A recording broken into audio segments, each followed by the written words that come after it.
Bismillahirrahmanirrahim. Assalamualaikum warahmatullahi wabarakatuh. Alhamdulillahi rabbil alamin. Wabihi nasta'in ala umuri dunya waddin. Wassallallahu wasallam ala nabiyyina Muhammadin wa ala alihi wa ashabihi wa man sara ala nahjihi waktafa bi atharihi wa da'a bi da'watihi wastanna bi sunnatihi ila yaumiddin. Subhanaka la ilma lana illa ma 'allamtana innaka antal alimul hakim. Rabbi shrah li sadri wa yassir li amri wahlul 'uqdatam min lisani yafqahu qawli amma ba'du. Alhamdulillah, kita panjatkan kesyukuran kepada Allah Subhanahu wa taala atas nikmat, limpahan dan juga kurniaan Allah Subhanahu wa taala kita dapat bertemu pada tengah hari ini untuk meneruskan pengajian Tazkiyatun Nafs, iaitulah berdasarkan kitab Ighathatul Lahfan fi Masayidi Syaitan karangan Al-Imam Ibn Al-Qayyim rahimahullahu ta'ala. Baik, jadi kita sambung perbahasan kita pada kenyataan muallif rahimahullahu ta'ala, iaitulah tentang perbuatan Umar, yakni fi'lu Umar yang memerintahkan agar ditebang pokok yang pernah dijadikan sebagai tempat untuk para sahabat dan juga Nabi SAW berbai'ah kepada para sahabat, itulah bai'atul ridwan, dan pokok itu disebutkan di dalam Al-Quran, Asy-Syajarah disebutkan di dalam surah Al-Fath, berkenaan dengan kita kata apa, bai'ah yang berlaku di bawah pohon tersebut. Baik, jadi disebutkan di sini fa idza kana hadha fi'lu Umar radhiyallahu anhu bisyajarah التي ذكرها الله في القرآن وبايع تحتها الصحابة رسول الله صلى الله عليه وسلم فماذا حكمه فيما عداها من هذه الأنصاب والأوثان التي قد عظمت الفتنة بها واشتدت البلية بها.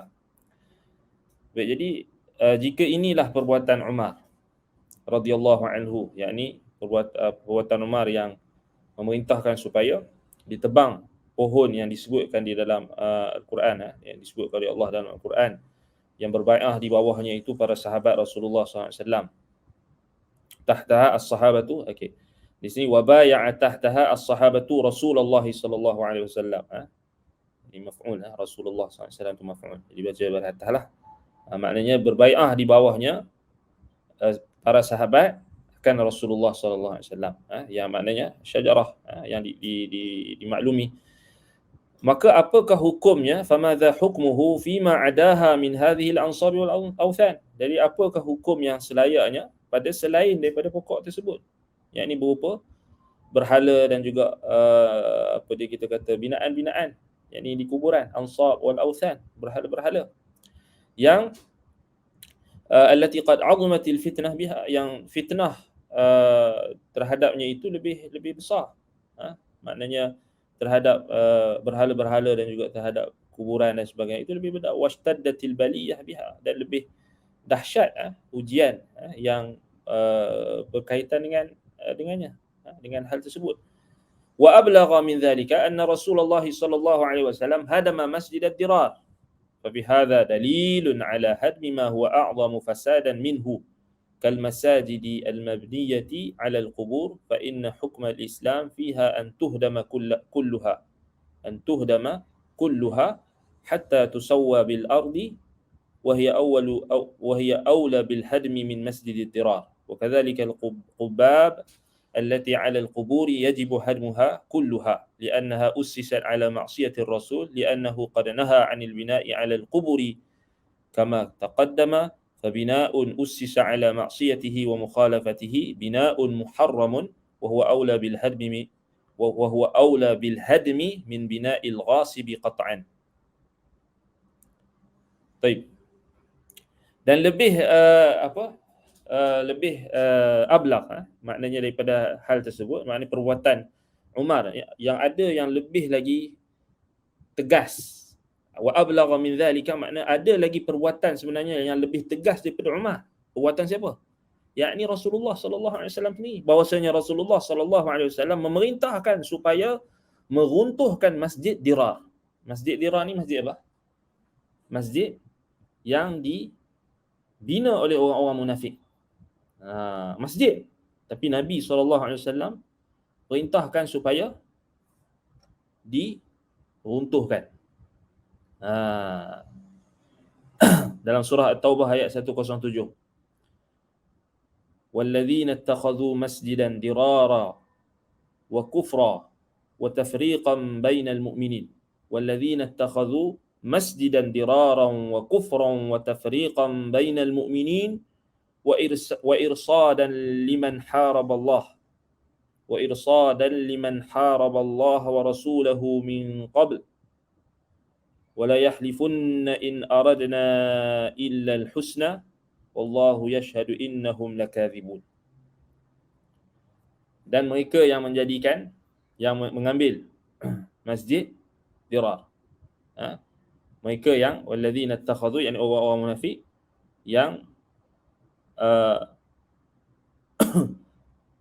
membina, ittakhadhu yani membina Masjid Diraran, yani Allah namakan masjid itu Masjid Diraran, yani masjid yang memudaratkan, yang membahayakan. Ya Allah datangkan dengan sifat. Jadi sifat pada masjid yang dibina oleh orang munafik itu adalah diraran, yang boleh memudaratkan, yang membahayakan keselamatan orang Islam. Wa kufran, dan menguatkan lagi kekufuran, pengingkaran terhadap Rasul, terhadap Allah dan Rasul, perintah Allah dan Rasul. Kufran. Wa tafriqan bainal mu'minin, dan dapat memecah belahkan perpaduan orang-orang beriman. Allah Ta'ala sifatkan Masjid Dirar ni dengan 3. Diraran, wa kufran, wa tafriqan. Masjid yang mudarat, maknanya membawa kemudaratan kepada orang Islam. Kufran, yang meneguhkan lagi kekufuran mereka kepada Allah dan Rasul. Ini menunjukkan orang munafik yang disifatkan di dalam Al-Quran adalah munafik nifaqun akbar, nifaq i'tiqad. Nifaq i'tiqad ni maknanya mereka menyembunyikan kekufuran dan menzahirkan Islam. Jadi sebab itu Allah isytiharkan mereka kufur.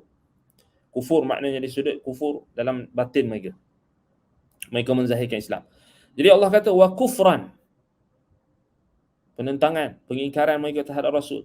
Menambahkan lagi, masjid yang mereka bina tu hanya akan menambahkan lagi kekufuran. Diraran, wa kufran, wa tafriqan bainal mu'minin. Jadi ada 3 sifat masjid orang munafik bina. Dirar, yakni memudaratkan, membahayakan. Kufran, boleh menyebabkan kekufuran, menambahkan lagi kekufuran, penentangan. Wa tafriqan bainal mu'minin, dan memecah belahkan barisan orang-orang beriman. Wa irsadan liman haraballah wa rasulahu min qabl, dan akan menjadi yang keempat, Allah Ta'ala sifatkan irsadan liman haraballah wa rasulahu min qabl, dan akan menjadi tempat, dan akan dijadikan tempat intipan bagi orang-orang yang memusuhi Allah, memerangi Allah dan Rasulnya. Ada 4 kemudaratan yang Allah Ta'ala sifatkan bagi Masjid Dirar, yakni masjid yang dibina oleh orang-orang munafik. Masjid dah bagus dah, tapi dibina dengan tujuan yang maksiat. Dibina dengan tujuan untuk memudaratkan, membahayakan, meneguhkan lagi kekufuran, wa tafriqan bainal mu'minin, memecah belahkan barisan orang beriman, wa irsadan liman haraballaha wa rasulahu, dan sebagai menjadi tempat yang memberikan tempat, menyediakan tempat pula bagi orang-orang yang memusuhi Allah dan Rasul untuk duduk, untuk menentang Allah dan Rasul. Bagi tempat pula. Taufik daripada Allah Subhanahu Wa Taala.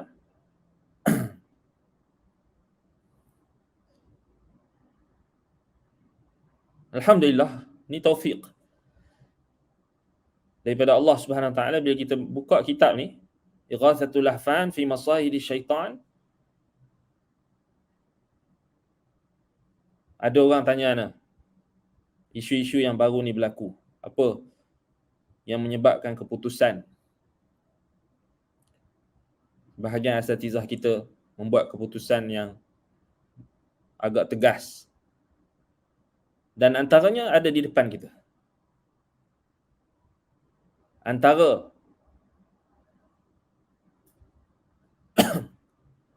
alasan ataupun antara pijakan dasar yang dipegang oleh asatizah dan guru-guru kita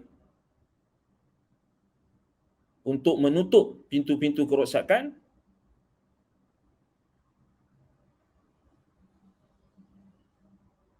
adalah kerana isu yang berkaitan dengan taksub mazhab boleh membuka kemudaratan, boleh membuka perkara yang sampai ke tahap kekufuran, penentangan. Kufur kat sini bukan makna kufur keluar dari agama saja. Kufur di sini maksud penentangan terhadap sunnah Nabi SAW. Fitnah. Dan bahkan memang boleh bawa kekufuran. Sebab itu ulama salaf bila bincang tentang ayat falyahdharil ladzina yukhalifuna an amrihi an tusibahum fitnah atau yusibahum adzabun alim. Falyahdharil ladzina dalam ayat dalam surah An-Nur ayat 63.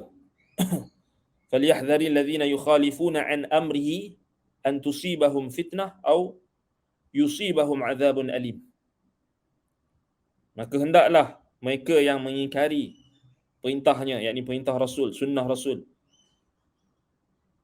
Quran dan sunnah, an tusibahum fitnah, hendaklah mereka berwaspada, hendaklah mereka berjaga-jaga, ditimpa ke atas mereka itu fitnah, ujian, au yusibahum adzabun alim, ataupun menimpa mereka itu azab yang pedih. Fitnah di situ sebahagian ulama salaf mentafsirkan sebagai syirik. Maknanya orang yang menentang sunnah ni dia boleh jatuh dalam kesyirikan. Dia boleh jatuh kepada kekufuran. Jadi taksub mazhab ni bahaya. Sangat bahaya. Dan ada ciri-ciri yang kita baca depan ni. Dirar, kemudaratan, wa kufran, wa tafriqan bainal mu'minin, dan kekufuran dan juga memecah belahkan barisan orang beriman. Memecah belahkan barisan ahli sunnah. Jadi wajib izalah, dibuang. Wajib dihilangkan. Itu kemudaratan dia. Kalau kita biarkan orang yang taksub mazhab ni bebas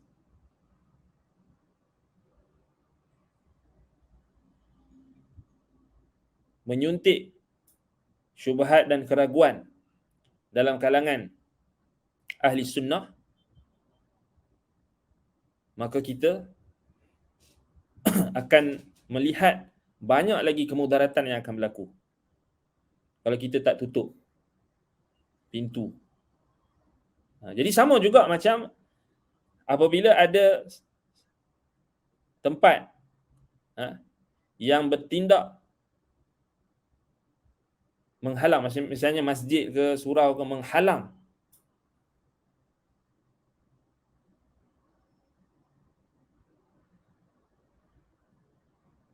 penceramah ataupun penyampai ilmu yang tertentu, kerana boleh menggugat dan boleh memecah belahkan bainal mu'minin, antara orang Islam. Sebenarnya itu asalnya itu adalah ketetapan yang perlu dilaksanakan oleh pemerintah, itu asalnya. Maknanya kalau kita tengok asalnya menyekat seseorang daripada berceramah dan sebagainya, asalnya itu adalah memang kewajipan pemerintah. Tetapi kita tak bincang kalau dari sudut terperinci, maknanya ada orang yang menyalahgunakan pejabat-pejabat yang agama tertentu dan sebagainya, mereka menyekat pendakwah-pendakwah kebenaran, menyekat asatizah ataupun guru-guru yang membawa kebenaran dan sebagainya, itu kita letak tepi. Itu cerita yang belakang, maknanya dia datang kemudian. Tetapi asal menyekat orang-orang yang sesat atau orang-orang yang boleh membawa kemudaratan dari sudut akidah, itu yang paling penting. Dari sudut manhaj, boleh memudaratkan pegangan dan boleh memecahkan barisan kaum muslimin,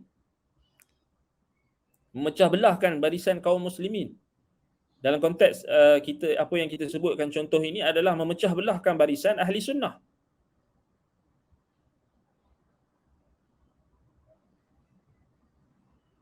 Ahli sunnah dah lah sedikit, lepas tu kita nak pecah belah lagi ahli sunnah. Berat. Ahli sunnah tu sedikit. Kemudian kita nak biarkan lagi ahli sunnah yang sedia sedikit itu, yang sudah berpegang teguh dengan sunnah itu, untuk berpecah belah lagi. Tak boleh. Al-mustasyaru mu'taman. Orang yang memberi, orang yang diminta pendapat, orang yang ditanya pendapat. Mustasyar ni siapa? Mustasyar ni orang ni lah, dalam konteks kita mengaji ni, guru-guru kita lah yang kita tanya pendapat mereka. Al-mustasyaru mu'tamanun, kata Nabi SAW. Maknanya orang yang diminta untuk ditanya pendapatnya itu mesti mu'taman, mesti amanah, mesti dia kena bagi tahu apa yang tak elok dan apa yang bahaya, apa yang mudarat. Dia tak boleh sembunyi, dia tak boleh mujamalah. Itu konsep. Sebab itu penting adanya mustasyar, maksudnya adanya orang yang menasihat. Kalau tak ada penasihat, kita syok sendiri, bahaya. Ataupun kita lantik penasihat-penasihat yang kaki bodek. Katakan kita lantik penasihat yang kaki bodek, yang tak ada langsung nak, tak boleh.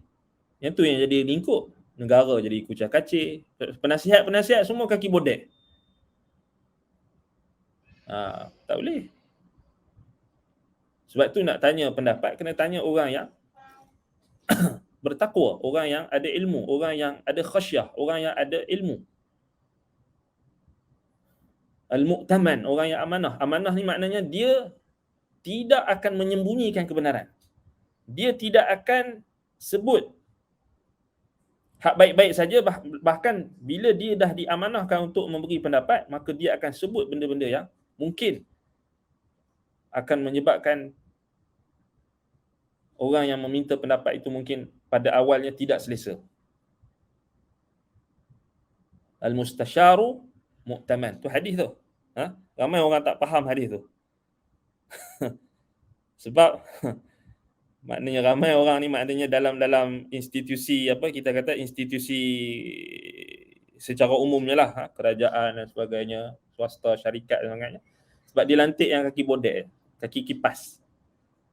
Kipas bos, kipas bodek. Tak ada nak bagi nasihat yang betul. Itu yang jadi akhir sekali lingkup habis semua. Orang suruh bagi nasihat, kalau dalam apa jabatan dan sebagainya, orang suruh bagi nasihat, kalau ada nak rasuah ke apa ke, tegur, dia tak. Pasal dia takut, dia takut kena buang ke apa, dia pun makan rasuah juga. Macam itulah contohnya. Jabatan kerajaan ke, jabatan-jabatan swasta ke apa, termasuklah semua, umum. Dilantik, cukup bulan dapat gaji, tapi nasihat apa tak bagi. Nasihat, okey, boleh. Saya nak buat, saya nak bagi ni duit kopi ni, boleh? Boleh. Penasihat. Ini penasihat yang tidak mu'taman. Hadis itu dalam hadis al-mustasyaru mu'taman dalam Sunan Abi Daud, dalam Jami' At-Tirmizi, dalam Sunan Ibnu Majah, Sunan Ad-Darimi dan Musnad Imam Ahmad, dan hadis-hadis yang sahih. Maksud mustasyar mu'taman, mestilah orang yang mustasyar ni, yakni allazi tuliba minhu al-masyurah wal-ra'i, yakni orang yang kita minta pendapat. Itu maksud mustasyar, penasihat. Mu'taman maknanya isim maf'ul minal amni awil amanah. Mu'taman maknanya ada dua. Orang yang kita minta nasihat tu orang yang aman. Aman maknanya orang yang dia benar-benar kita kata amanah. Ha? Aman yang pertama, al-amnu maknanya yang aman ni maknanya yang sejahtera. Pegangan dia dalam konteks agama, akidah dia, manhaj dia. Jangan lantik orang yang sesat pula. Jadi sesat aja dah. Atau orang yang ada syubhat. Mu'taman juga maknanya orang yang amanah. Aminun fima yas'alu minal umur. Kata At-Tayyibi, fala yanbaghi an yakhun al-mustashir bikitmani maslahatihi. Maknanya orang yang bagi pendapat ni, penasihat, dia tak boleh sembunyikan kebenaran. Kalau dia dah nampak kebenaran, dia dah nampak kebatilan, dia dah nampak kerosakan, dia tak boleh sembunyi, dia tak boleh mujamalah. Dia tak boleh kata, kalau aku bagi pendapat ni, sekejap aku kena buang ni. Kalau aku bagi pendapat ni, sekejap aku kena gini ni. Tak, dia mesti sampaikan. Oh, kalau aku bagi ni, nanti orang akan tak suka. Gini. Nanti aku gini. Tak. Dia mesti sampaikan. Sebab dia dah dilantik sebagai al-mustashar. Jadi waspada. Kita nak lantik penasihat apa-apalah, penasihat mesti kena lantik orang yang mu'taman, yang amanah. Maknanya dia tak takut untuk menyampaikan nasihat dan memberikan peringatan. Ini penting. Sebab ramai rosaknya institusi, rosaknya negara disebabkan oleh al-mustashar ghairu mu'taman. Sebab penasihat-penasihat yang tidak ada sifat amanah dan sifat aman. Cuba tengok. Bila dalam satu kabinet, contoh kita ambil kabinet kan, semua diam, semua senyap bila ketua tu buat rasuah, bila ketua tu makan rasuah, bila ketua tu buat kezaliman, semua senyap. Penasihat pun 2 kali 5, 10, penasihat pun sama je, habis, rosak. Kalau kapal yang mereka naik tu tenggelam semua sekali tenggelam, dan kita tak mau macam tu.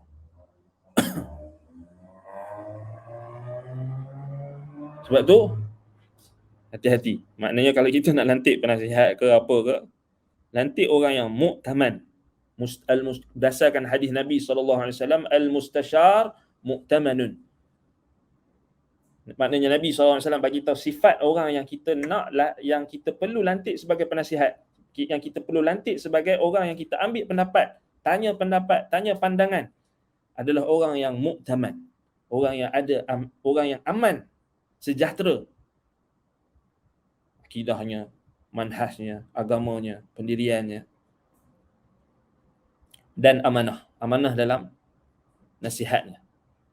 Dia tak boleh sembunyi-sembunyi. Dia mesti kena sampaikan.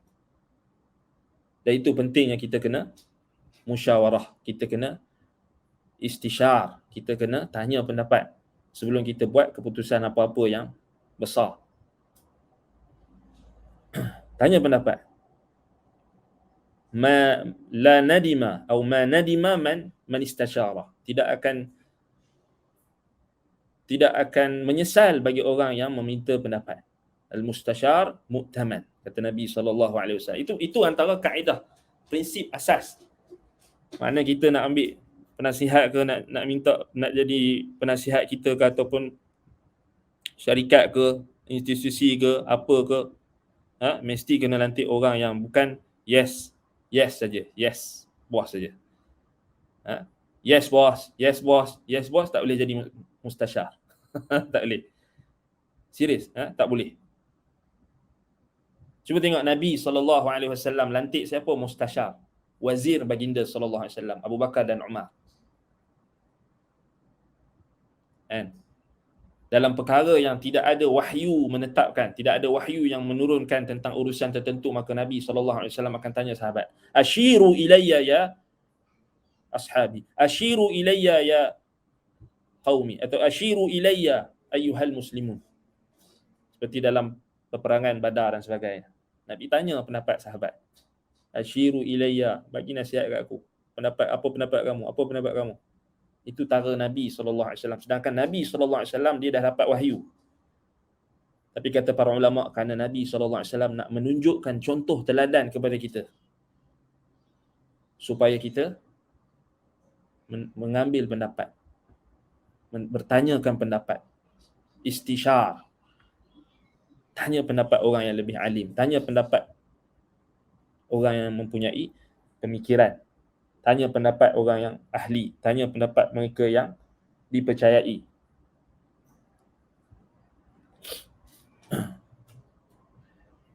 Al-mustashar mu'taman. Dia tak boleh dia tak boleh dia yes boss, yes boss.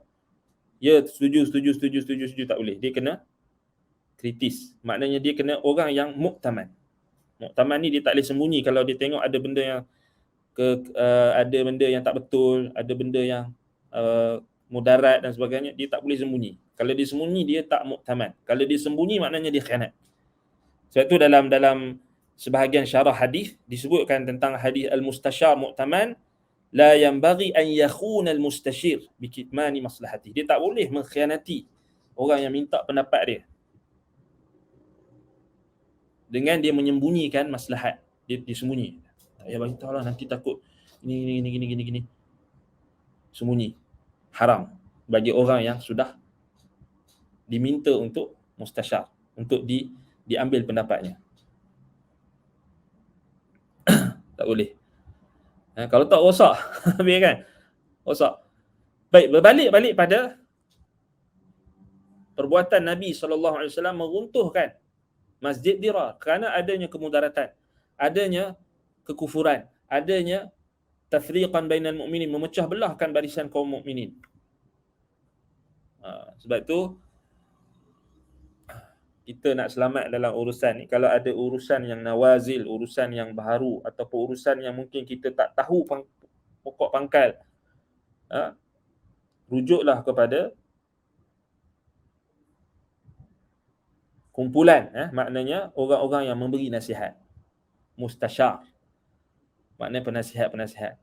Dalam konteks pengajian, kalau kita menuntut ilmu, maknanya rujuk guru-guru kita lah. Rujuk guru-guru kita.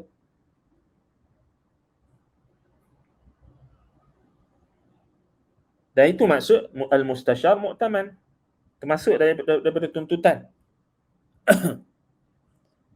Dan tak boleh kita beranggapan, apatah lagi dalam isu-isu yang mungkin kita tak faham tentang bahaya dia tu, kita tak nampak. Tetapi guru-guru kita, asatizah kita, mereka nampak apa yang kita tak nampak lagi.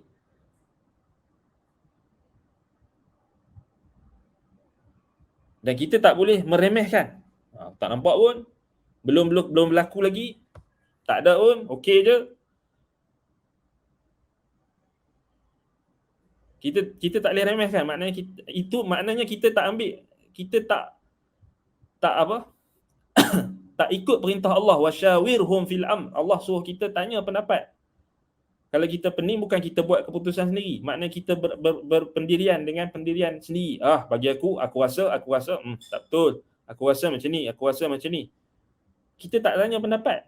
Wasyawirhum fil amr. Sedangkan kita diperintahkan untuk bertanyakan pendapat. Fas'alu ahla dzikri in kuntum la ta'lamun. Kita kena tanya pendapat. Kita tak boleh buat keputusan sendiri. Pemerhatian kita yang kasar, mungkin kita tak nampak. Sebab itulah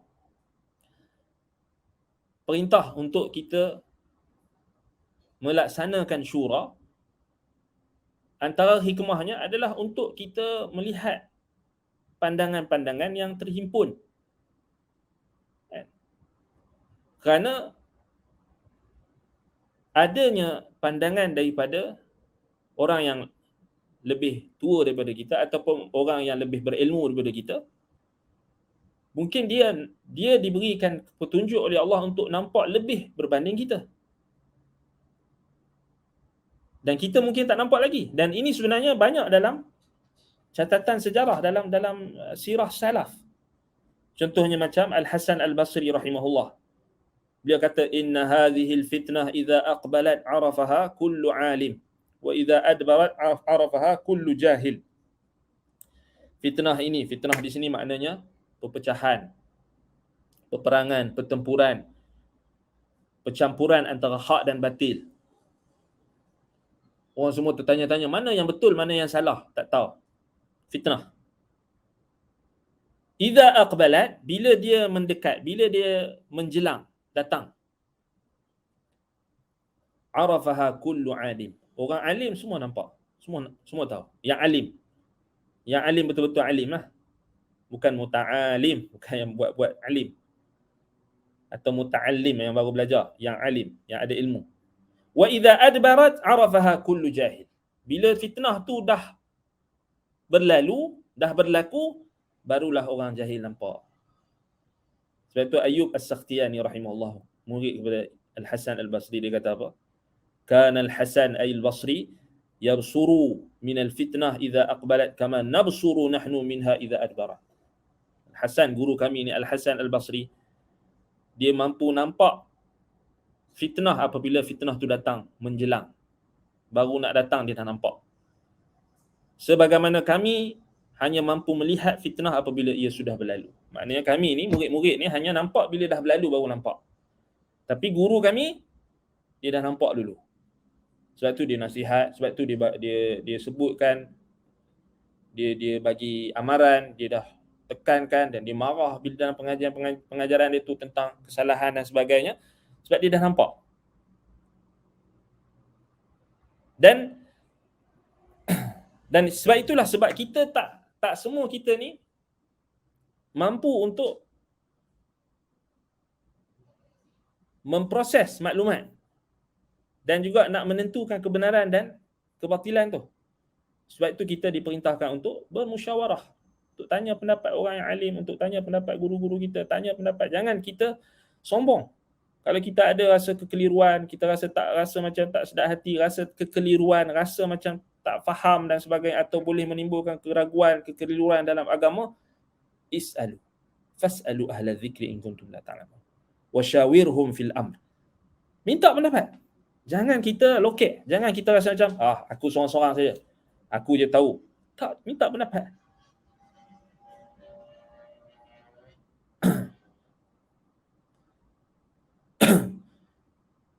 Kerana kesesatan itu boleh berlaku apabila kita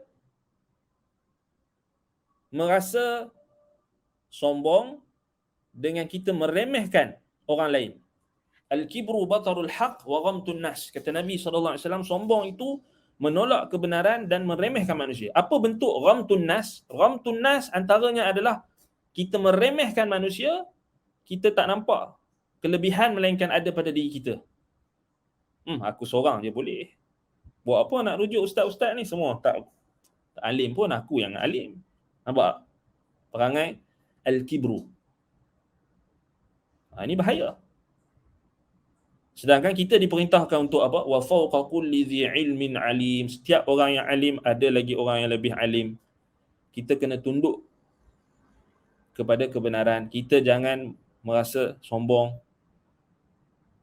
Kita seorang saja yang benar. Guru-guru kita lain semua tak betul. Ini yang berlaku pada geng-geng Ghulatul Tahzir, Ghulatul Tajrih dulu tu macam ni. Isu dia sama. Tak mau minta pendapat dekat asatizah, tak mau ambil pendapat guru-guru dia.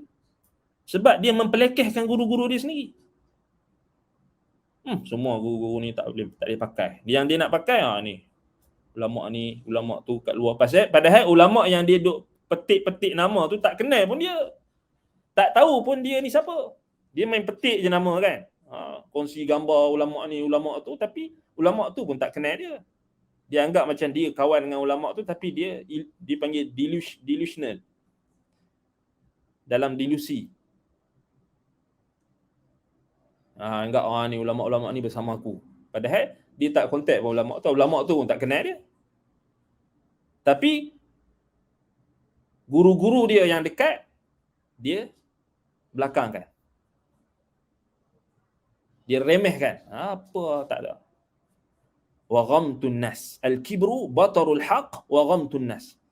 Sombong itu menolak kebenaran dan meremehkan manusia. Termasuk ghamtun nas min mazahiri ghamtin nas, termasuk ciri-ciri meremehkan manusia adalah kita tak mahu menerima pendapat ataupun tidak mahu merendahkan sedikit kedudukan kita untuk bertanya pendapat orang yang lebih tua daripada kita atau orang yang lebih alim daripada kita. Tak ada. Ini bahaya. Kesesatan boleh berlaku bila kita rasa ghamtun nas, kita rasa cukup dengan pendapat kita dan kita tak mahu bertanyakan pendapat orang lain. Lebih-lebih lagi orang yang menjadi guru kita dan orang yang lebih senior atau orang yang lebih tua berbanding kita dari sudut ilmu dan juga dari sudut khibrah, pengalaman. Sebab tu ni sangat bahaya kalau kita ambil tindakan bersendirian ni. Dia akan sesat. Cuba kita baca dalam kisah-kisah orang yang menjadi ahli bid'ah wal ahwa. Yang asalnya mereka duduk di atas landasan kebenaran tetapi tergelincir. Wasil bin Ata yang mengasaskan Mu'tazilah. Cuba tengok macam mana. Dia asalnya murid Hasan Al-Basri. Tapi kerana sombong. Kerana tak mau menerima pendapat gurunya yang betul dan menepati kebenaran. Dia menolak kebenaran dan meremehkan manusia. Itu punca. Dan mazahir, ciri-ciri itu jelas. Apa salahnya duduk dulu, relax dulu, jangan keluar kenyataan apa tu. Telefon, ustaz. Tak mau telefon, mesej lah. Tanya, bincang. Bukan susah zaman sekarang. Kalau kata tak mau jumpa kat physically, boleh buat Google Meet ke, Zoom ke, boleh. Macam asatizah kita baru-baru ni, buat perjumpaan dengan Google Meet. Pasal tak boleh nak berjumpa physically, tapi buat juga. Tak ada alasan kita kata tak boleh. Tak boleh tanya pendapat. Bukannya zaman kuno, zaman duduk dalam gua-gua apa semua tu tak ada. Tak boleh nak kontak. Zaman sekarang mudah. Mesej lah. Kalau kata tak mau jumpa, mesej bagi tahu. Telefon. Jom kita bincang. Mari kita bincang dulu apa pendapat ni, apa pendapat ustaz ni, apa pendapat. Baru betul. Wasyawirhum fil amr wa amruhum syura bainahum. Itulah sunnah Nabi SAW. Ini kan dah jadi pelik kan? Dah jadi akhir sekali bila kita buat tindakan sendiri, maka kitalah yang menerima kesan dia. Kan? Itu bahaya. Sangat bahaya kalau kita lebih-lebih lagi dalam urusan agama. Lebih lagi urusan agama. Sebab tu kena didik kita punya sahabat-sahabat, kawan-kawan kita, penuntut-penuntut ilmu, murid-murid kita, sahabat-sahabat kita, jangan sesekali, apatah lagi kalau melibatkan urusan agama, urusan berkenaan dengan hukum hakam, urusan berkenaan dengan usul agama, manhaj agama, urusan berkenaan dengan akidah, urusan berkenaan dengan nawazil. Nawazil ni maknanya isu-isu yang mengelabui pandangan yang tidak diketahui kebenaran dan kerana bercampurnya kebenaran tu dengan kebatilan. Tak semua orang mampu untuk capai dalam masa yang singkat. Sebab itu bila adanya penasihat, maka mereka akan mengerahkan daya dan tenaga ijtihad mereka untuk mencapai satu kesepakatan. Dan kita sebagai murid ke, sahabat ke dan sebagainya, bila ada dah orang yang lebih alim daripada kita mengeluarkan kesepakatan, mengeluarkan kata putus, maka kita berserah. Kerana tak semua mampu untuk istikhraj, untuk keluarkan masalah-masalah tu. Dia bukan senang. Syubhat ni bukan senang. Orang duk ingat senang kan? Bukan senang. Tak tidur malam tau. Satu isu, ustaz kita ada yang tak tidur malam. Kita happy-happy, seronok. Seronok bagi pendapat tu macam, hebat. Ustaz-ustaz kita tu ada yang tak tidur malam. Buka balik kitab apa semua ada. Berjaga malam. Kita pendapat ni tak suka hati je. Kita apa dia? Senanglah. Ustaz tolong, Ustaz tolong. Tapi kita tak tahu kepayahan nak merungkai kekeliruan dalam isu-isu agama ni bukan senang. Lebih-lebih bila datang syubhat. Kita ingat macam boleh jawab sekali tu je. Jawab. Bukan macam tu. Dia nak kena balik pada usul, nak kena nak tarsikh balik, nak kena taksir balik, nak kena ingatkan orang dengan usul kita yang asal pula, nak kena istimbat, nak kena baca buku kitab ni, nak kena buka ni baru boleh dapat. Tak senang. Sebab tu kenapa bila adanya orang yang cuba menghembuskan syubhat dan keraguan dalam agama, lebih-lebih lagi masuk dalam barisan ahli sunnah, kita kena buang. Putuskan. Kerana dia akan menambahkan lagi mudarat. Satu syubhat yang dia bawa, kita jangan sangka mudah untuk asatizah kita nak tutup satu lubang. Tak apalah. Kita, tak apalah ustaz boleh jawab, tak apalah ustaz tu boleh jawab. Jangan macam tu. Cara nak jawab tu, berapa ramai orang boleh terpesong disebabkan syubhat yang dibawa oleh orang yang bawa syubhat. Allah musta'an. Tak apalah, kita relax dulu.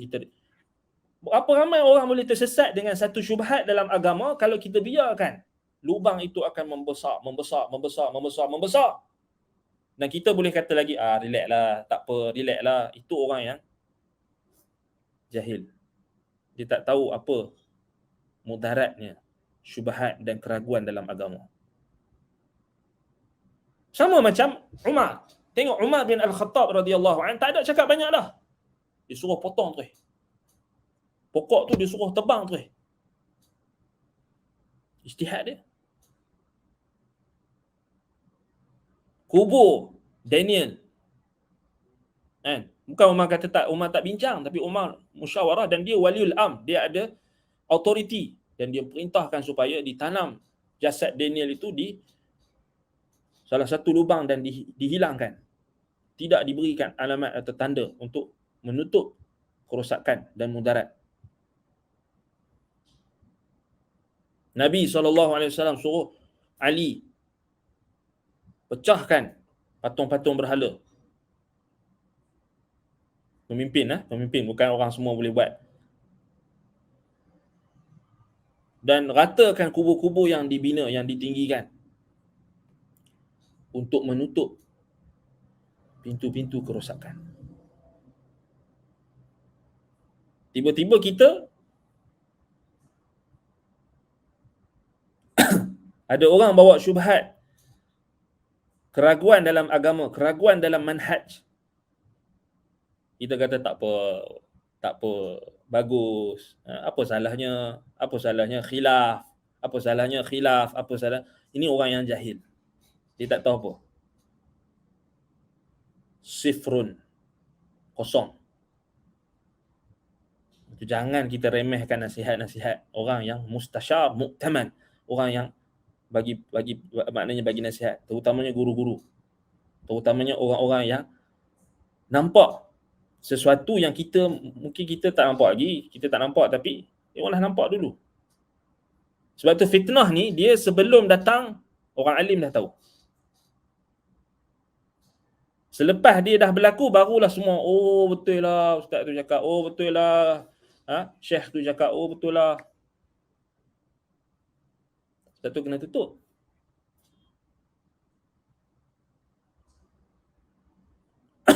Dan kita bukan ikut orang ramai. Kita ikut kebenaran.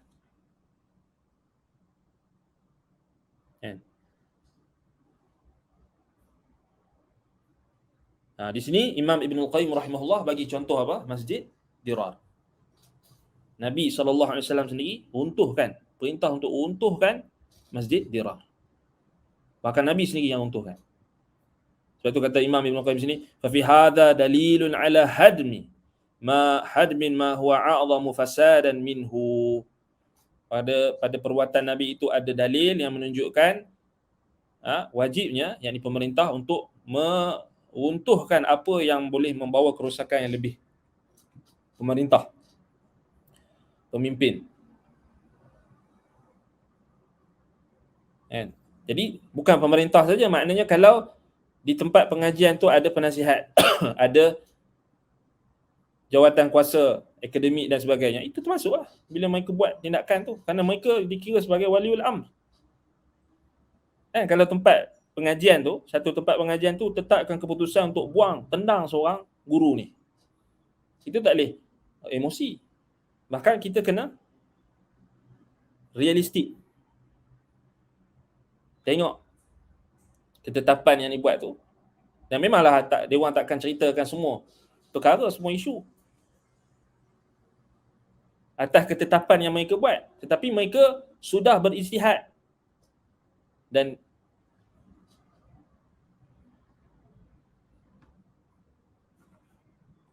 bahkan dalam isu yang baru-baru ni bukan ustaz-ustaz yang buang. Maknanya orang yang terlibat tu yang minta berundur. Tetapi Allahul Musta'an, kita dengan baiknya kita keluar kenyataan dengan baik, dengan penuh hikmah, dengan adil. Tapi Allahul Musta'an keluar kenyataan yang dilihat jelas, memang nampak nak berperang lah, memang nampak nak memerangi kebenaran. Allahul Musta'an. Sebab tu kita kena hati-hati dan berpegang teguh kepada usul asal pegangan kita, iaitulah ittiba' sunnah, mutaba'atul rasul, mengikuti rasul, menegakkan kebenaran, menjunjung kebenaran, i'la'ul haq, menjunjung kebenaran, bukan menjunjung tokoh, menjunjung mazhab, menjunjung pendapat peribadi, menjunjung individu tertentu, menjunjung kumpulan tertentu. Tidak, menjunjung kebenaran, i'la'ul haq. Sebagaimana kita punya logo tu tulis apa? I'la'ul haq, meninggikan kebenaran. I'la'ul haq, menjunjung kebenaran. Kita bukan menjunjung individu tertentu, menjunjung mazhab tertentu, menjunjung pendapat tertentu, menjunjung ulama tertentu. Kita menjunjung kebenaran, al-haq, yakni al-Quran, as-sunnah ala manhajis salafil ummah. Sebab itu ini asal, kita kena ingatkan balik. Kerana bila datang syubhat-syubhat ni, dia akan macam ni lah nak cakap, dia akan syubhat-syubhat yang datang melalui orang-orang yang menyeru kepada taksub mazhab ini, dia akan meruntuhkan terus establishment kita. Maknanya anda boleh cakap terang-terang, kita sekarang ni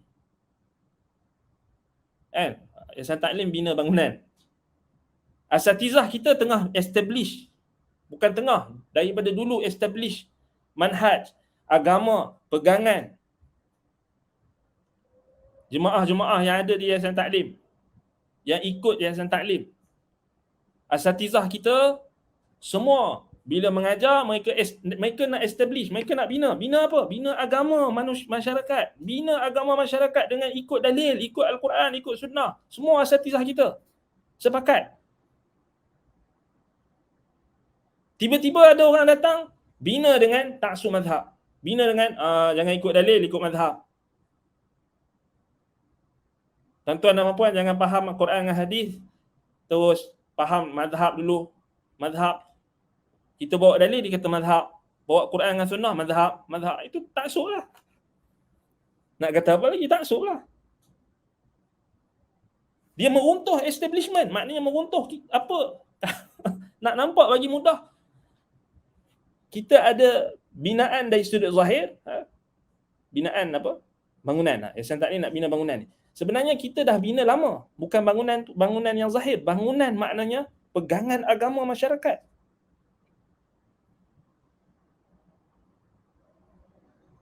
Sejak daripada awal penubuhan Yayasan Taklim ni, apa binaan dia? Ussisat ala taqwa min awwal yaum, dibina di atas dasar ketakwaan. Nak meneguhkan pegangan agama masyarakat dengan sahih, dengan benar, dengan cara yang betul. Maknanya dengan apa? Ini kita kena ingatkan balik. Mungkin sahabat-sahabat kita yang mungkin dia terlupa, ataupun yang mungkin leka, lalai dan sebagainya. Apa tujuan ni? Tujuan kita mengajar ni. Bukan ana seorang je, ustaz-ustaz kita semua. Mereka tak cakap, ana tahu cakap bagi pihak mereka. Apa tujuan? Maknanya mengajar Quran, tadabbur Quran, kelas tadabbur Quran, kelas tafsir Quran, kelas apa hadis, kelas akidah.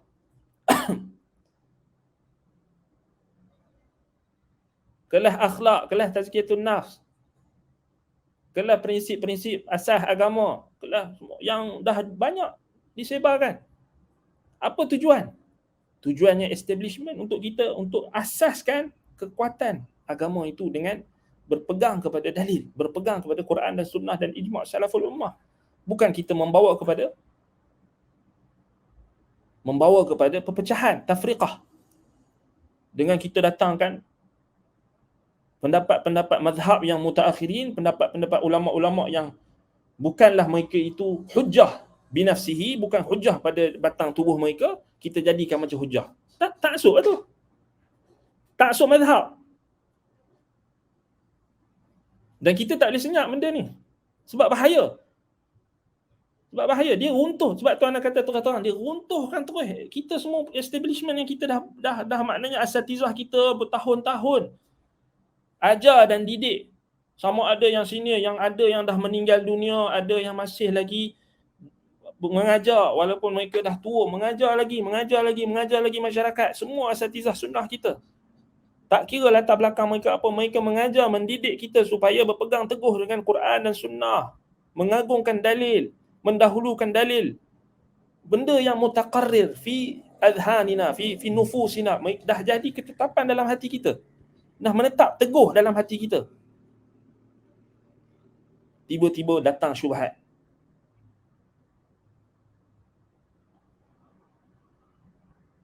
Jangan ikut dalil, ikut mazhab. Apa ni? Ni ajaran apa?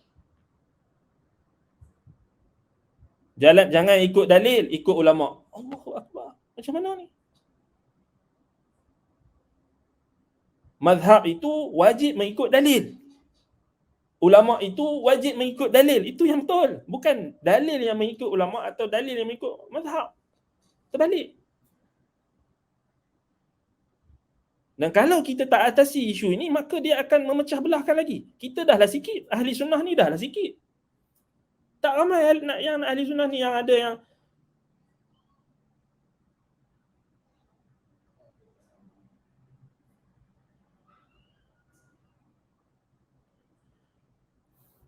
yang ramainya nak ikut hawa nafsu. Sebab tu kena peringatkan. Apa tujuan kita belajar? Apa tujuan kita belajar? Nak menjunjung mazhab ke atau menjunjung kebenaran? Menjunjung kebenaran. Mazhab ulama itu hanya wasilah. Bukan ghayah, bukan matlamat. Itu kita kena ingat balik.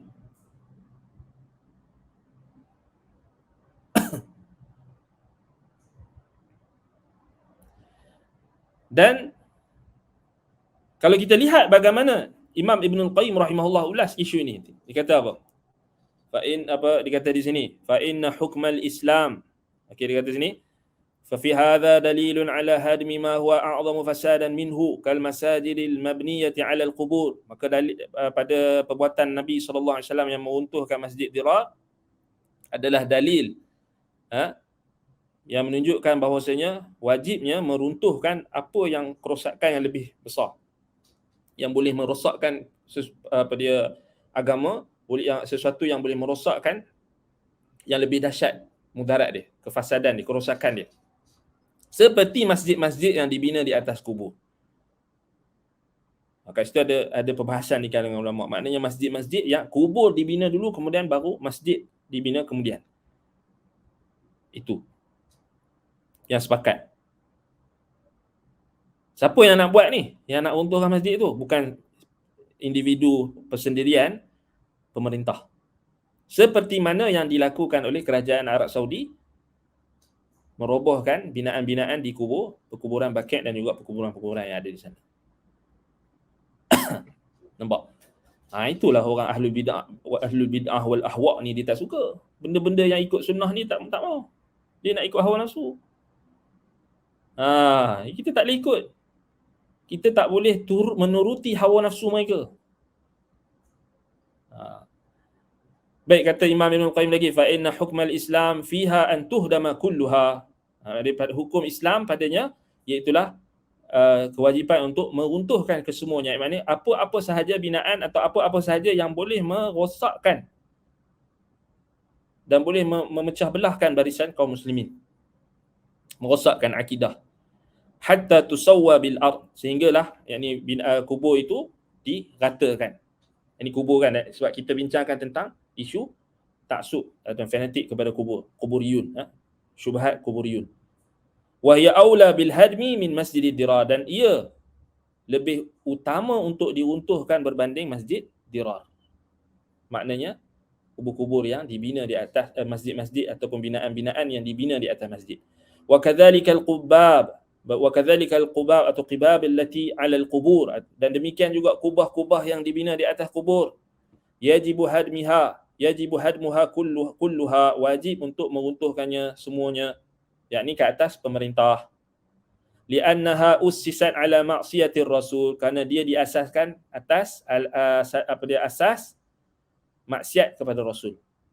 Sebab Nabi larang, dia pun pergi buat. Maksiatlah. Nabi larang. Bina di atas kuburan. Tapi dia pergi buat juga, maksiatlah. Takkan nak kata harus makruh tanzih. Tak, maksiatlah. Li'annahu qad naha 'anil bina'il 'alal quburi kama taqaddam. Kerana sesungguhnya Nabi SAW telah melarang daripada perbuatan membina di atas kuburan, seperti mana yang telah kita bincangkan sebelum ini, yang Imam Ibn Qayyim bawa dalil-dalil dia yang banyak, Quran, hadis dan juga asar-asar salaf. Fabina'un ussisa ala maksiyatihi wa mukhalafatihi bina'un muharramun, maka binaan yang diasaskan di atas maksiat dan pelanggaran atas perintah Rasul, perintah Allah dan Rasul, maka ia adalah binaan yang diharamkan. Wa huwa aula bil hadmi min bina'il ghasibi qat'an, maka ianya lebih utama untuk diruntuhkan daripada binaan orang-orang yang maknanya binaan apa kita kata daripada binaan yang dicuri dan juga dirompak dan sebagainya. Maknanya dibandingkan maknanya yang boleh merosakkan akidah, yang merosakkan binaan-binaan seperti di atas kubur dan sebagainya, boleh membawa kepada pintu-pintu fitnah, pintu-pintu kesyirikan dan sebagainya, itu lebih utamalah untuk dirobohkan oleh pemerintah. Tetapi wajib kepada orang alim, mufti, qadi dan sebagainya menyampaikan hukum Allah. Maknanya tak bolehlah kita kata, Ustaz, janganlah cakap benda ni, Ustaz bukan pemerintah. Tak. Ni tanggungjawab sebagai orang yang muallim, orang yang mengajar, dia kena sampaikan. Mufti, kalau dia sebagai mufti, dia tak boleh sembunyi benda ni, dia kena bagi tahu. Kalau dia sembunyikan kebenaran, memang dia lepas kat dunia ni. Dia selesa kat dunia ni, di depan Allah Ta'ala nanti dia akan dipertanggungjawabkan, dia akan ditanya. Memanglah kat dunia ni lepas. Kan? Senanglah kat dunia ni, memanglah. Tolong bagi fatwa wahai mufti, dia pun bagi fatwa. Okey, settle. Memanglah, lepas lah. Pemerintah suruh minta fatwa ni, dia kata boleh, harus. Boleh tak ni nak sambut perayaan orang kafir ni, boleh tak wahai mufti? Harus. Dia akan ditanya oleh Allah Ta'ala nanti. Memanglah kat dunia ni orang kata, tengok ni mufti ni bagus, tengok ni mufti ni tak syadid, tengok mufti ni, bagusnya. Pasal dia membenarkan toleransi dan sebagainya. Itu semua dia kat dunia dia dapat lah. Orang puji dia, orang-orang ni puji dia, pemerintah puji dia, kerajaan puji dia, orang ni puji dia, orang tu puji dia. Tapi kat depan Allah Ta'ala nanti dia boleh kena jawab. Takut tu.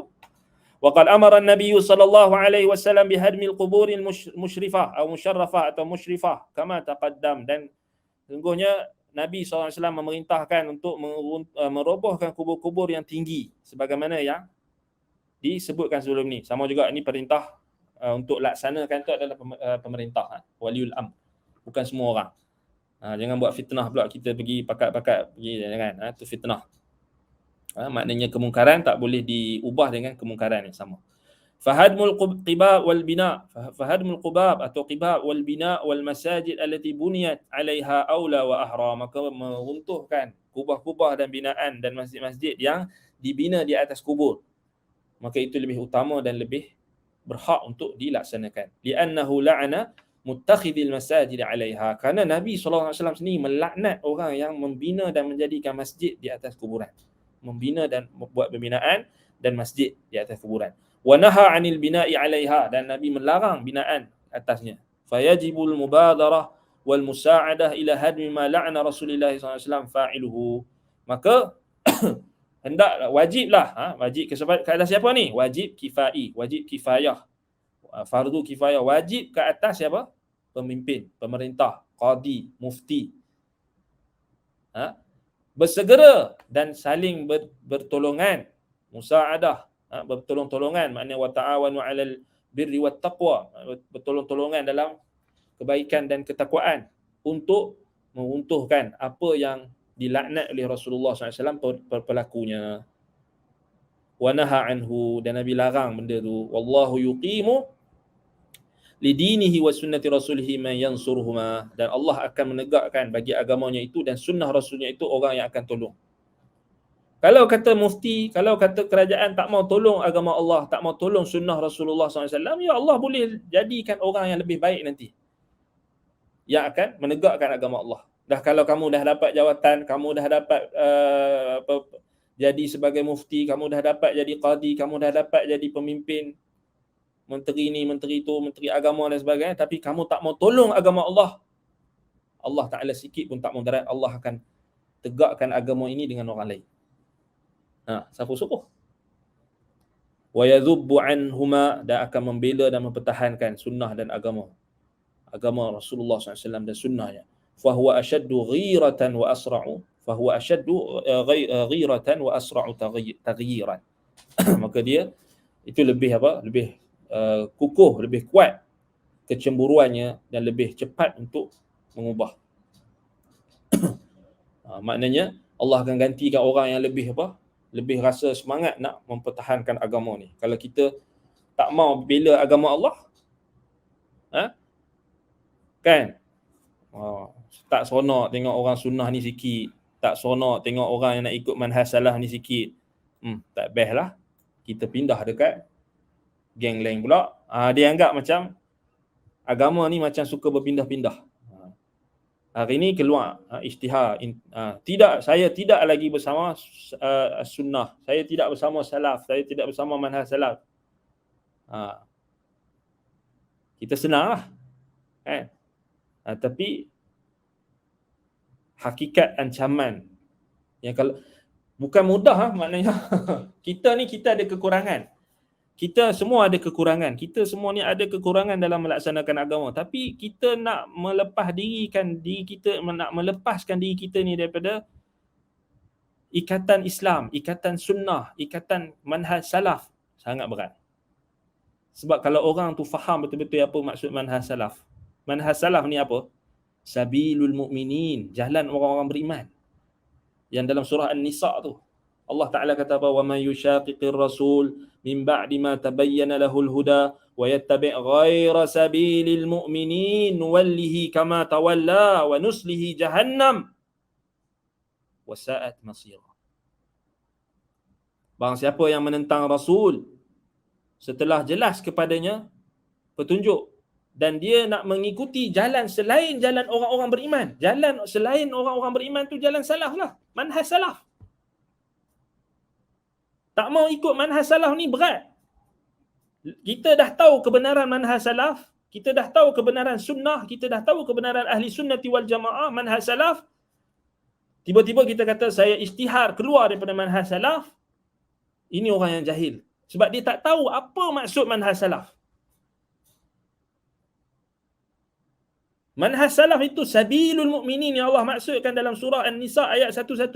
Ijma' kaum mukminin, ijma' para sahabat, ijma' salafus salih, jalan orang-orang beriman. Wa yattabi' ghaira sabilil mu'minin wallihi kama tawalla. Allah kata kalau siapa yang menentang Rasul setelah jelas kepadanya petunjuk dan dia tak mau ikut, dia nak ikut selain daripada jalan orang beriman, jalan salafus salih, Allah kata apa? Nuwallihi kama tawalla. Ya, dia akan dibebaskan. Allah akan biar dia. Nuwallihi, Allah kata, kami akan biarkan. Kami akan bagi dia kehendak dan kuasa untuk dia pilih jalan yang dia nak pilih. Kama tawalla. Apa yang dia pilih? Wa nuslihi jahannam. Tetapi dia tak lepas di dunia. Dia tak lepas di akhirat. Di dunia dia mungkin lepas. Tapi di akhirat dia diancam. Di dunia dia diancam. Dan di akhirat Allah kata kami akan masukkannya ke dalam neraka jahannam. Wasa'at masirah. Dan neraka jahannam tu tempat seburuk-buruknya. Tempat kembali yang seburuk-buruknya. Na'udzubillah min dhalik. Sebab tu ana sebut tentang implikasi bila kita kata saya sudah tidak ikut manhaj salaf atau saya sudah tidak intisab kepada manhaj salaf tu, implikasi dia orang awam yang jahil dia tak nampak, atau orang yang muta'alim, orang yang baru belajar dan sebagainya, dia tak nampak lah ni khilaf dia tak nampak. Tapi orang yang betul-betul alim dia tahu implikasi bila kita kata saya dah tak ikut manhaj salaf tu berat. Lebih-lebih lagi kalau dia orang yang mengaji dan tak ada alasan, tak ada keuzuran. Berat. Implikasi dia berat. Maknanya kita menentang ijma', menentang sunnah Rasul, menentang Allah dan Rasul. Bila kita kata saya dah tak mau ikut kesepakatan para sahabat Nabi, tabi'in, atba'ut tabi'in dan orang yang ikut jalan mereka. Itu maksud dia. Bila kita kata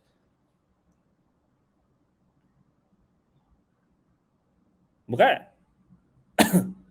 Sebab itu kita tak boleh biarkan orang awam, masyarakat kita bermudah-mudah. Macam kita katakan intisab kita kepada agama Islam, intisab kita kepada agama, kita tak boleh bermudah-mudah. Saya hari ni saya rasa saya tak mau ikut Islam. Tak boleh macam tu. Macam tu juga manhaj salaf. Macam tu juga sunnah. Saya rasa saya tak mau ikut sunnah lah hari ni. Apa kamu cakap tu kamu tak faham. Tuan cakap pelik kalau orang yang boleh kata dia dah mengaji tapi dia tak mau ikut intisab pada manhaj salaf tu, berat implikasi dia. Sama ada dua saja. Dia memang orang yang inat, dia memang orang yang memang sombong dan menentang kebenaran, atau yang kedua dia jahil. Tak ada ketiga. Itu saja. Jahil ataupun inat. Sombong. Dan memang nak menentang kebenaran. Bahaya. Sebab tu bahaya kalau kita biarkan maknanya orang dalam apa kita kata dalam barisan ahli sunnah, maknanya kita biasa-biasa kita macam anggap benda tu remeh. Macam anggap macam kita bila kata saya tak mau ikut manhaj salaf. Remeh. Saya nak ikut manhaj khalaf. Jangan didik masyarakat untuk anggap benda tu remeh. Macam kita kata saya rasa saya tak maulah ikut sunnah. Saya nak ikut bid'ah. Macam tu. Saya rasa saya nak ikut khalaf. Khalaf lebih baik. Itu maksud dia, maknanya kamu tak mau ikut sunnah, kamu nak ikut bid'ah. Umpamanya macam kita kata saya nak ikut Islam, hari ni saya rasa saya tak mau jadi Islam. Macam tu. Na'udzubillahi min dhalik. Kita sebut ni pasal apa? Kuliah kita ni daripada awal Ighathatul Lahfan min masaidi syaitan, kita ajar, memang kita dah kata awal kita ajar kitab ni pasal kita nak ikut manhaj salaf, kita nak ikut Al-Quran, sunnah dan juga pemahaman ulama salafus salih, para sahabat Nabi, tabi'in.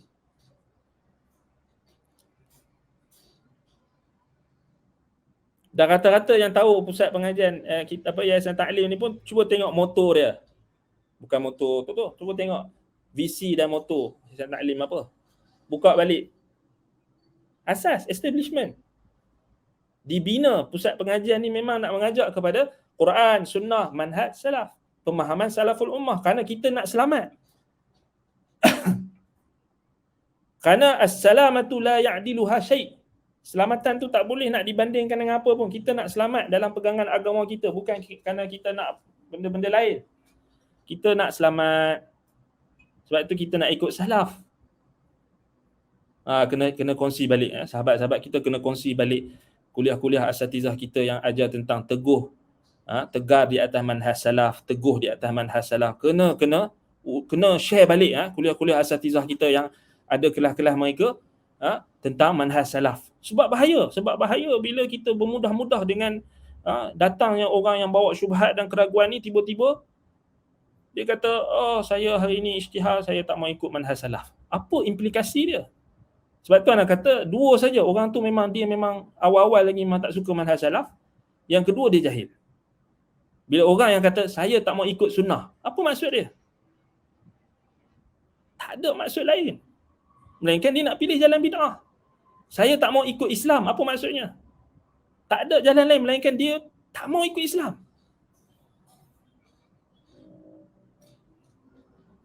Kena ingatkan sahabat-sahabat kita, kena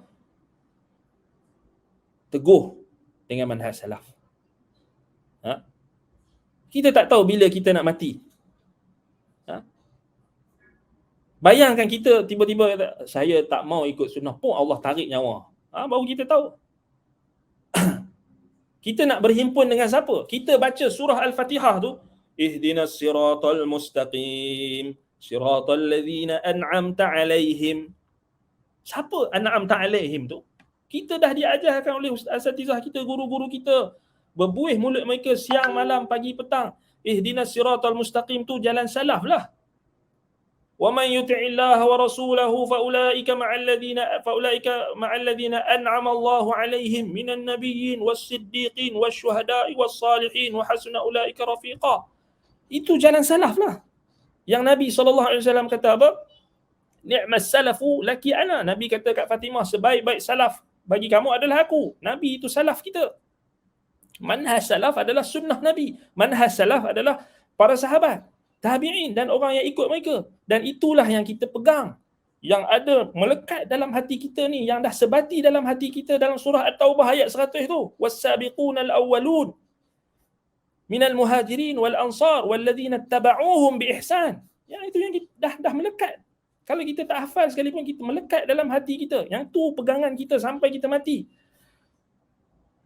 Dan kita waktu nak masuk dalam kubur nanti, sunnah apa yang akan dibaca oleh orang yang nak masukkan jenazah kita dalam liang lahat kita? Bismillah wa ala sunnati Rasulillah. Kita nak mati atas sunnah Rasulullah. Kita tak mau mati dalam selain tu. Sunnah Rasulullah itu manhaj salaf. Manhaj salaf itu sunnah.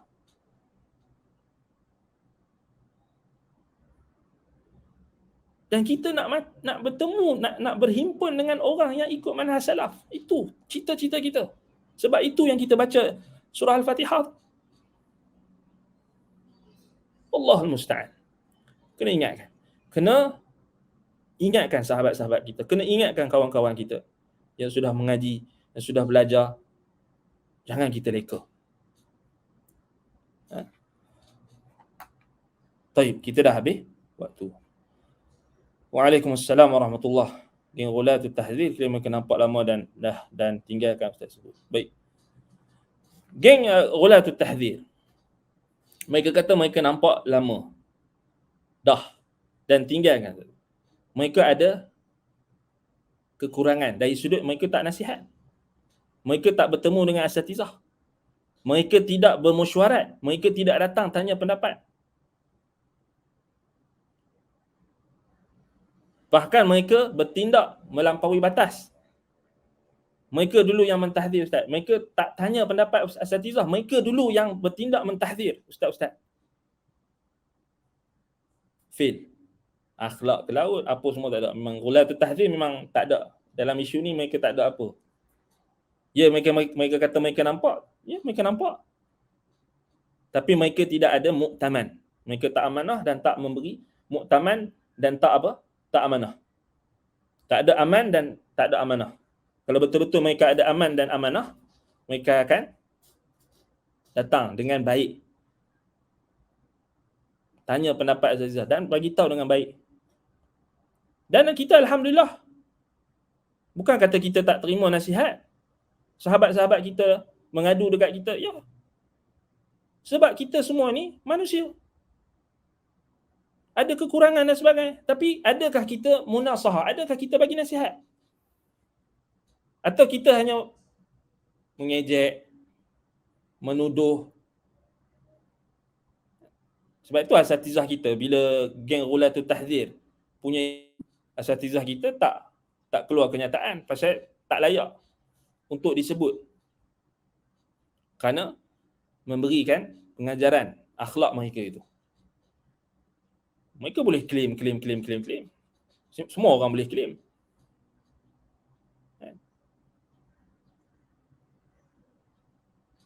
Kalau nak kira claim ni, semua kita boleh claim. Ana pun boleh claim. Siapa yang ajar mereka? Siapa yang bagi ajar sunnah kat mereka?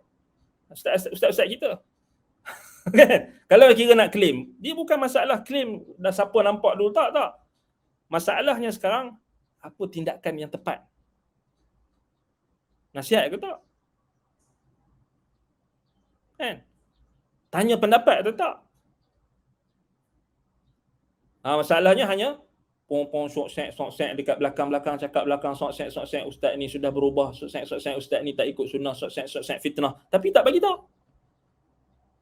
Ghibah wan namimah itulah makanan mereka, ulatul tahdzir. Mereka hanya pandai ghibah, cakap belakang je.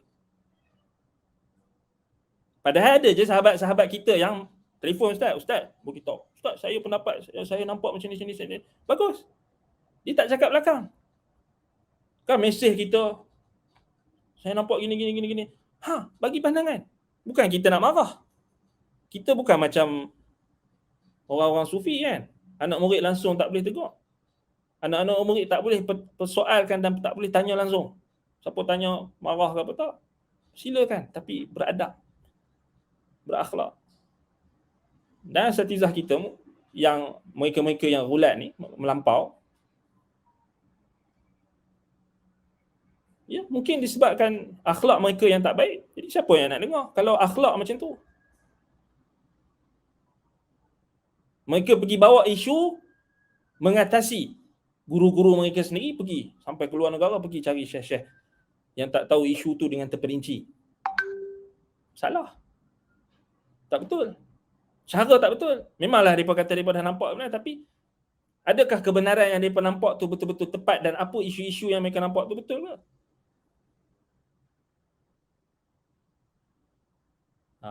Nak claim ni semua orang boleh claim. Mana kalau nak claim, nak kata siapa yang ajak mereka? Sunnah. Siapa? Kalau kira nak claim lah, asatizah kita yang bagi tahu, yang tunjukkan mereka sunnah dulu. Sebelum mereka kenal orang-orang yang mereka belajar sekarang. Siapa yang ajar mereka? Kalau nak kira claim, tak jadi cerita. Kita bukan masalah sombong, bukan masalah siapa dulu makan garam, bukan. Masalahnya sampai atau tak kebenaran tu. Kita sampaikan dengan cara betul atau tak? Atau kita hanya sok-sok gosip belakang, sok-sok kat belakang, lepas tu tak selesai masalah. Hanya gaduh kat media sosial. Lepas tu tak jumpa ustaz, tak bagi tahu dekat ustaz-ustaz, tak bagi tahu dekat guru-guru sendiri. Kalau betul nak nasihat, bagi tahu. Kenapa perlu sembunyi-sembunyi? Kenapa perlu takut? Kerana mereka sendiri sebenarnya tak tahu, tak faham isu. Kalau mereka faham isu, mereka boleh sebut ini dengan yakin. Tapi masalahnya mereka pun taradud. Maknanya goyang. Tak tahu, tak berani. Kalau mereka berani, sebut. Tapi tak sebut. Bukan isu fitnah ni, bukan kami dulu nampak, bukan macam tu. Kami nampak dulu, bukan macam tu. Isu dia sekarang ni adalah apakah asas yang kita nak kembali. Apa benda? Apa isu dia? Ini tak ada, tahzir saja. Tuduh ustaz ni, tuduh ustaz tu, ustaz ni sudah tidak ikut sunnah, ustaz ni. Sampai ada yang berani menuduh ana dengan Ustaz Asri menghalalkan riba. Itu sampai tahap tu. Menuduh, maknanya apa tuduhan? Depa sendiri tak faham apa implikasi tuduhan depa. Itu takfir tu. Bila tuduh seorang Muslim menghalalkan riba, maknanya hang mengkafirkan dia. Itu anak kata depa pun tak faham apa yang depa tahzirkan tu. Depa pun tak faham, jahil. Sebab tu tak ada nilai untuk bantah. Sebab tu ditinggalkan. Itu ulatul tahzir punya cara. Dah orang tanya ni, kita kena sebut lah.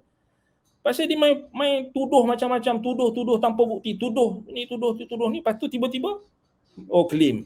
Tak ada, depa di lembah yang berbeza. Jangan tak payah nak claim sangatlah, tak payah nak over claim.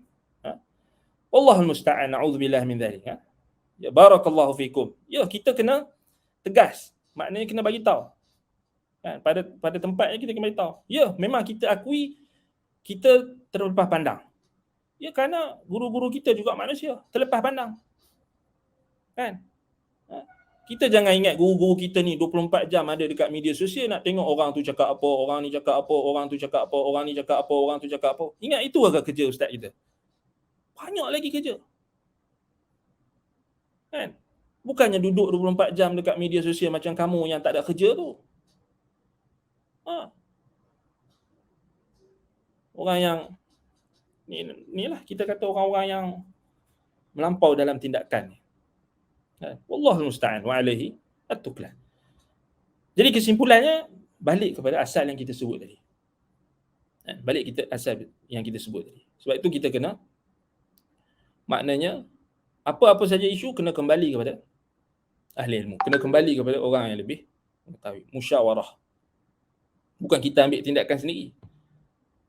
Ulatul tahdzir depa ambil tindakan sendiri. Ini orang tak tahu yang melampau-lampau dan tahdzir, depa ambil tindakan sendiri tanpa musyawarah. Dan menghukum guru-guru mereka, menghukum asatizah dan mentahdzir asatizah mereka dulu. Mereka tak musyawarah pun. So jangan nak overclaim lah. Jangan nak claim lah. Mereka sendiri buat salah. Cuma ustaz-ustaz ni rahmat kat depa, tak ada nak keluar kenyataan. Boleh je ustaz-ustaz keluar kenyataan. Fulan, tapi bukan itu cara. Sebab kita tahu ada di kalangan mereka tu yang jahil, yang keliru, yang tak tahu apa pun. Ikut saja. Semangat. Tak tahu apa.